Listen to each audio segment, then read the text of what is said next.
It is quite hard to understand what goes on at the camp in terms of your memories and your emotions, and you can't really trace it back. You can't really understand the scale of what was going on. So I am now quite literally retracing the steps back that the inmates at the camp took, having been unloaded off of the railway tracks.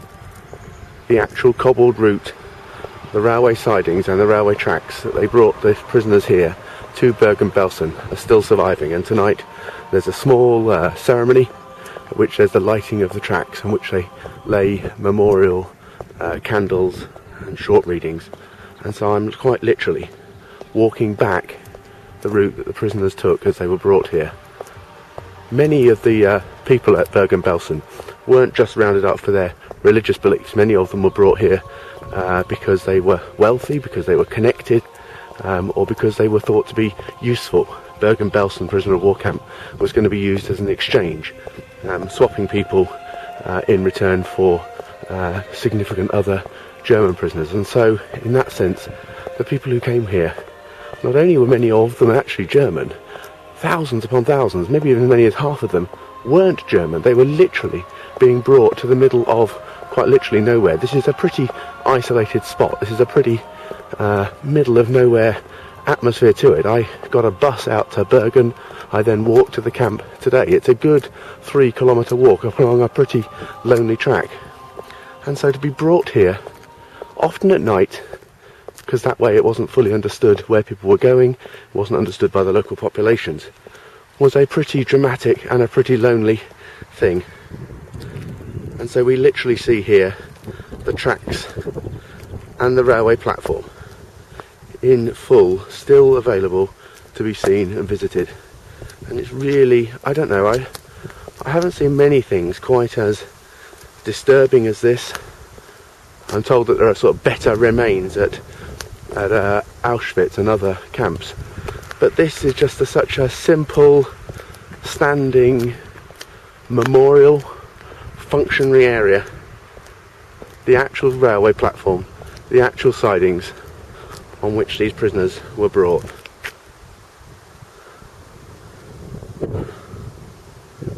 Truly, truly incredible, but not in a way that is either impressive or remarkable.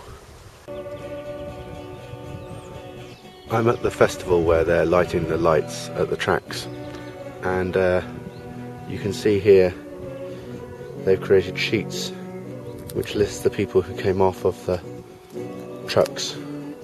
Joseph Lobel, Franz Lesak, Barbara Luger, Elizabeth Kahn, Martha Cassina, Franz Kamschals, Kochan Kletar, Erna Keller, Edith Kramer, Maria Kalika, Nata Klein.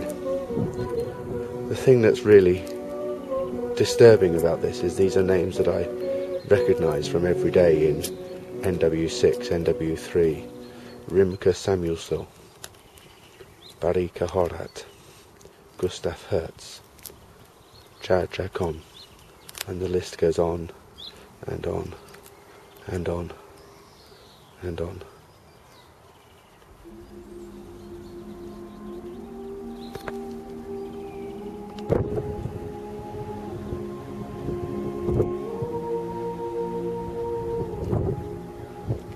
In addition to the main memorial, there's also a number of individual graves.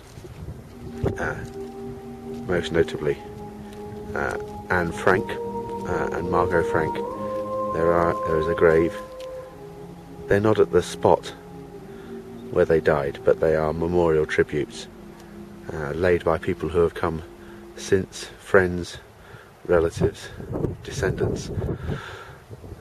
The whole thing is a series of almost fitting tributes. There's one particularly harrowing grave, and it tells a story of a man who died here who will never see his grandchildren who now live in Israel, and it's particularly moving. There's a memorial here erected 1 year after the liberation.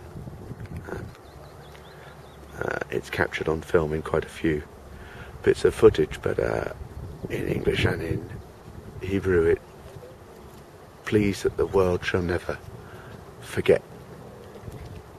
I have few trips quite as emotional or as draining. I love history, I'm fascinated by it, but this is truly provocative, difficult. Words alone can't sum it up. In addition, around us there are mounds. They are the spots, I think there are 8 in all, that conceal the mass graves of the bodies. It's difficult to understand the numbers involved. 1,000, 2,000, 5,000 people lay in these graves, many of them collected, having laid in the open, in the wind, in the rain, and having to be collected up and then buried since by the liberation troops. And then there's a new construction, it's called the House of Silence, and it's a place where you can go and you can pause and contemplate. There's a small memorial, and people, interestingly children, have left stones, coins, notes, memories and thoughts. Truly, I'm glad I came, but it's truly moving.